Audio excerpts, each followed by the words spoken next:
Assalamualaikum warahmatullahi wabarakatuh. Salam dan bahagia. Baik teman-teman semuanya, setelah kemarin kita belajar bersama terkait materi debat dan juga teman-teman telah mengirimkan tugasnya, maka kesempatan kali ini materi beralih ke keterampilan berbicara, khususnya dalam bermain peran. Oke, yang pertama kita bicarakan hakikatnya terlebih dahulu. Bermain peran adalah model pembelajaran melalui pemeranan sebuah situasi dalam hidup manusia untuk mencapai tujuan bersama dalam rangka mencari penyelesaian dari suatu masalah yang sering dihadapi seseorang dalam kehidupan sehari-hari dan dapat digunakan untuk mendiagnosis dan mengerti seseorang. Bermain peran dalam pembelajaran merupakan usaha untuk memecahkan masalah melalui peragaan serta langkah-langkah identifikasi masalah, analisis, pemeranan, dan diskusi. Untuk kepentingan tersebut, beberapa orang bertindak sebagai pemeran dan yang lain sebagai pengamat. Seseorang pemeran harus mampu menghayati peran yang dimainkannya. Melalui peran, seseorang berinteraksi dengan orang lain yang juga membawakan peran tertentu sesuai dengan tema yang dipilih. Yang kedua, aspek dalam bermain peran. Nah, di sini aspek dalam bermain peran dapat dibagi menjadi dua macam. Yang pertama, aspek kebahasaan, dan yang kedua, aspek non-kebahasaan. Aspek kebahasaan di sini meliputi satu, pengucapan. Perbedaan ketepatan pengucapan tergantung pada tingkat perkembangan mekanisme suara serta bimbingan yang diterima dalam mengaitkan suara ke dalam kata yang berarti. Perbedaan logat disebabkan karena meniru model yang pengucapannya berbeda dengan yang biasa digunakan seseorang. Kedua, penggunaan intonasi yang tepat ini juga diperlukan dalam bermain peran. Kemudian yang berikutnya, pengembangan kosakata. Seseorang harus belajar mengaitkan arti dengan bunyi dalam mengembangkan kosakata yang dimiliki. Peningkatan jumlah kosakata tidak hanya karena mempelajari kata-kata baru saja, tetapi juga karena mempelajari arti baru bagi kata-kata lama. Yang berikutnya, keterampilan fonetik ini merupakan kemampuan membentuk unsur-unsur fonetik bahasa secara tepat. Keterampilan ini perlu karena turut mengembangkan serta menentukan persetujuan atau penolakan sosial. Kemudian yang terakhir, keterampilan vokal. Keterampilan vokal adalah kemampuan untuk menciptakan efek emosional yang diinginkan dengan suara. Selanjutnya, aspek non-kebahasaan yang di sini meliputi yang pertama ada keberanian. Seperti keberanian, nah ini di sini keberanian ini seperti keberanian dalam mengungkapkan suatu pendapat, keberanian tampil di depan, kemudian keberanian dalam bercerita dan lain-lain. Yang kedua, kelancaran. Lancar dalam berbicara sangat ditunjang oleh penguasaan materi atau bahan yang baik. Penguasaan kosakata akan membantu dalam menguasai materi pembicaraan. Kemudian yang ketiga, ekspresi dan gerak-gerik. Di sini ekspresi tubuh sangat diperlukan dalam menjunjung keefektifan berbicara. Arti pembicaraan tersebut dapat dipahami melalui ekspresi tubuh yang ditunjukkan pembicara. Unsur isi dalam pembicaraan merupakan bagian yang lebih penting. Tanpa isi yang diidentifikasi secara jelas, pesan yang ingin disampaikan melalui kegiatan berbicara tidak akan tersampaikan secara jelas pula. Dalam aspek isi dari berbicara terdiri dari kerincian dan kejelasan dalam menyampaikan isi dari pembicaraan. Yang berikutnya, faktor-faktor. Nah, faktor-faktor yang mempengaruhi performa dalam memainkan peran di sini meliputi yang pertama ada persiapan fisik untuk berbicara. Ini kemampuan berbicara tergantung pada kematangan mekanisme berbicara. Sebelum semua organ bicara mencapai bentuk yang paling matang, saraf dan otot mekanisme suara tidak dapat menghasilkan bunyi yang diperlukan bagi kata-kata. Yang kedua, kesiapan mental. Ini digunakan untuk berbicara tergantung pada kematangan otak, khususnya bagian-bagian asosiasi otak. Biasanya, kesiapan tersebut berkembang di antara umur 12 sampai 18 bulan dan dalam perkembangan, bicara dipandang sebagai saat dapat diajar. Yang ketiga, model yang ditiru. Model yang baik untuk ditiru diperlukan agar seseorang tahu mengucapkan kata dengan baik dan benar. Model tersebut mungkin orang di lingkungan sekitar kita. Jika kekurangan model yang baik, maka akan sulit belajar berbicara dan hasil yang dicapai berada di bawah kemampuan mereka. Yang keempat, kesempatan berpraktik. Jadi kesempatan berpraktik akan memberikan kepercayaan diri dan memupuk motivasi dari seseorang. Yang kelima ada motivasi, kemudian yang keenam ada bimbingan.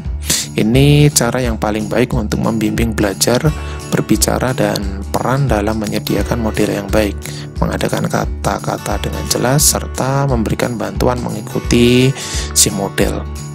Oke, slide selanjutnya, kriteria dalam bermain peran. Nah, kriteria bermain peran dibagi menjadi beberapa macam, yaitu 1. Motivasi intrinsik. Tingkah laku bermain dimotivasi dari dalam diri seseorang. Karena itu dilakukan demi kegiatan itu sendiri dan bukan karena adanya tuntutan masyarakat atau fungsi-fungsi tubuh. Yang kedua, pengaruh positif. Tingkah laku itu menyenangkan atau mengembirakan untuk dilakukan. Yang ketiga, bukan dikerjakan sambil lalu. Ini berarti tingkah laku itu bukan dilakukan sambil lalu, karena itu tidak mengikuti pola atau aturan yang sebenarnya, melainkan lebih bersifat pura-pura. Yang keempat, cara atau tujuan. Cara bermain lebih diutamakan daripada tujuannya. Seseorang lebih tertarik pada tingkah laku itu sendiri daripada keluaran yang dihasilkan. Kemudian yang kelima ada kelenturan. Jadi kelenturan ini dalam bermain itu betul-betul diperlukan. Kelenturan ditujukan baik dalam bentuk maupun dalam hubungan serta berlaku dalam setiap situasi. Oke, slide yang ke-6, langkah dalam bermain peran. Bermain peran adalah suatu kegiatan simulasi yang dapat dilakukan di mana saja. Kegiatan dilakukan secara berkelompok ataupun bisa juga sebenarnya dengan cara individu. Langkah awal kegiatan bermain peran adalah menentukan topik simulasi yang akan dilakukan. Kemudian anggota kelompok mendiskusikan pembagian tokoh yang akan diperankan. Secara bersama-sama, anggota kelompok menyusun skenario percakapan masing-masing peran. Setelah dialog disepakati, mereka menghafal dan mempraktikkan dalam kelompok. Hasil diskusi kelompok kemudian diperagakan pada saat satu kelompok sedang tampil. Kelompok lain memperhatikan dan mencatat hal-hal yang dapat digunakan untuk memberikan masukan kepada kelompok yang presentasi. Peran terstruktur. Permainan peran terstruktur adalah permainan peran di mana fasilitator menentukan struktur dan menjelaskannya pada peserta permainan. Peserta diberi instruksi mengenai hubungan antara pemain utama dan peran-peran yang lain, dan informasi lain mengenai sifat, situasi, serta hal-hal lain yang ada kaitannya. Selain itu, dikemukakan pula mengenai tujuan dan isu-isu yang akan dikonfrontasikan dalam permainan. Para pemain masih mempunyai kebebasan untuk mencoba perilaku, baru mencoba berbagai teknik, dan menentukan berbagai perilaku yang dianggap penting. Tetapi pada dasarnya dalam permainan peran terstruktur, kelompok merespon pada situasi, isu-isu, dan bahan-bahan yang diberikan oleh fasilitator. Manfaat bermain peran. Nah, manfaat bermain peran ini meliputi yang pertama, memupuk kerjasama yang baik dalam pergaulan. Yang kedua, memberikan kesempatan untuk melahirkan daya dan kreasi masing-masing. Yang ketiga, mengembangkan emosi yang sehat. Keempat, menghilangkan sifat malu, gugup, ataupun minder. Yang keenam, mengembangkan apresiasi dan sikap yang baik. Keenam, menghargai pendapat dan pikiran orang lain. Kemudian yang ketujuh, menanamkan kepercayaan kepada diri sendiri. Seperti diuraikan di atas, bermain peran merupakan model pembelajaran yang mampu meningkatkan kualitas kepedulian dan kerjasama seseorang dengan orang lain. Mempertimbangkan kelebihan metode bermain peran, bahwa metode ini mampu melatih seseorang untuk memahami dan mengingat isi bahan yang akan diperankan.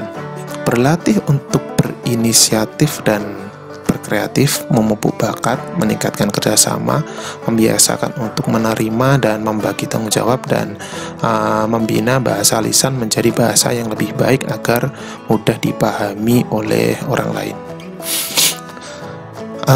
Sebelum materi saya tutup, jadi materi kali ini sudah selesai gitu ya. Sebelum saya tutup, masih ada satu tugas dari mata kuliah ini. Jadi satu tugas ini sebelum ini ya teman-teman melaksanakan ujian akhir semester. Nah, tugasnya adalah kalian berlatih untuk memerankan karakter dari suatu tokoh. Tokohnya siapa ya, itu terserah kalian dan sekreatif kalian.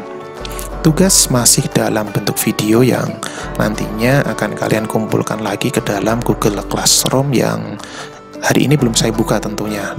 Nanti saya informasikan ke kalian kalau Google Classroom-nya ini nanti sudah saya buka untuk tugas bermain peran ini. Nah, sebelum tugas ini resmi saya berikan kepada kalian, saya ingin meminta pendapat kalian semuanya. Nah, tugas ini mau dikerjakan individu atau kelompok?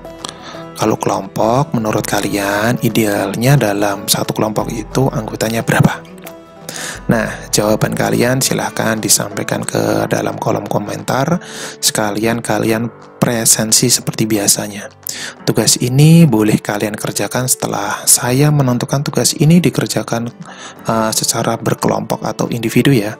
Sekalian nanti kalian kalau memang maunya ini ya berkelompok, silakan nanti kalian sudah mereka-reka kelompok kalian itu nanti kira-kira siapa.